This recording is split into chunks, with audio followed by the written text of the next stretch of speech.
We call it trauma bonding, where you've been through something that's traumatic or that you can consider trauma, and the person that you're talking to has experienced that same trauma, and you haven't really dealt with that trauma or sought out therapy for what it is that you went through, so you can start the healing process. That's good. So because you're having a conversation with somebody that experienced the same thing that you've experienced, that's right. It feels like there's a connection there, and it's causing you to bond. It's almost like when you're in the military. People that come back from war, they're closer than sometimes their loved ones back at home. It's because they experienced some traumatic experiences together, and they're like, we can relate. Yeah. But that doesn't mean that you're purposed to be together. Understanding dating versus courting. A lot of people get stuck in the dating phase. Dating is a collection of data. You're sharing some deep, intimate things about yourself. Yeah. And you're sharing it way too soon, too early in a relationship. You know those that we call it pillow talk, or those late night conversations when it's past 10 o'clock and it's time for you to go to bed. Right.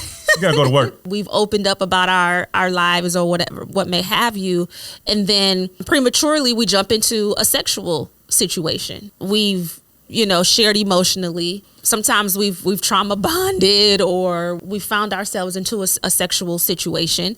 Mind you, a lot of times when you're doing this, you're still in the dating phase. Yeah. Again, you're still sorting, but you're dumping at the wrong phase. Yeah. And when you start to go deeper into your relationships, and you guys haven't established, are we courting, are we dating? When you start getting deep into someone's personal life, and we're just on a dating phase, I have the ability to be like, hold on now, bruh. You going a little deep. I'm not. What are we doing? What are we doing? Because I'm not at a place where I feel comfortable with letting you enter my house. Yeah. Introducing you to, if I have children, letting you meet my family, going to family cookouts and things. That's personal. Yeah.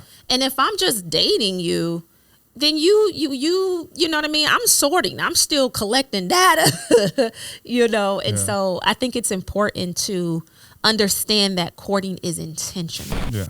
When you're dating, you're sorting. It's a collection of data, And so if you've sorted and you're like, no, I want to go further with this person, I could see myself building a life with this person, then you need to make it be known.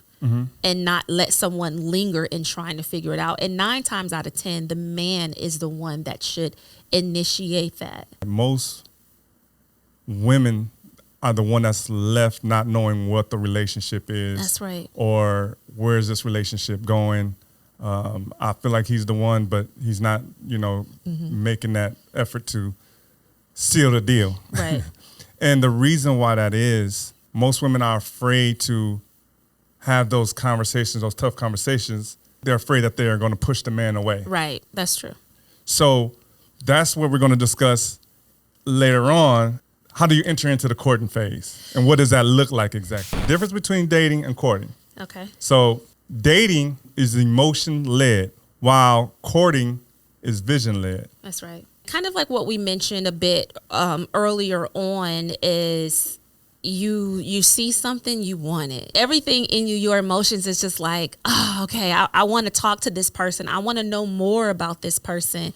Your excitement is there. That's what is leading you to pursue a thing. Whereas once you jump over into that courting phase, now I have to step into being led by the vision and purpose and the call of my life. And how does this person fit into that vision, into that purpose, into that call? Are they going to be a help to service what this is and what I'm supposed to be doing?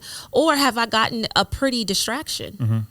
Dating is often hidden. Courting is covered by mentorship. If you're not meeting this individual, your person's family, their friends, they're keeping you hidden, you don't know too much about them, you're still in the dating phase. But if you're courting, that's when you're bringing them around, because now you got people that love you that's actually vetting this person to see if this is a good fit for you. They can give you some advice. Yo, watch out for this person.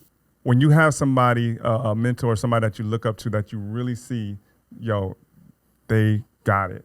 Yeah. Help me. What did you do to get to this point? Yes. How can I have the tough conversation? What is it that you wish you would have done differently that you can teach me or tell me so I won't make the same mistake? Yes. 100%. Because one of the things that we did, we made a lot of mistakes. A lot. We didn't have any guidance. We made a lot of mistakes, but through God's grace, we were able to stick it out and learn from our mistakes. That's right. But you don't have to go through that. That's right.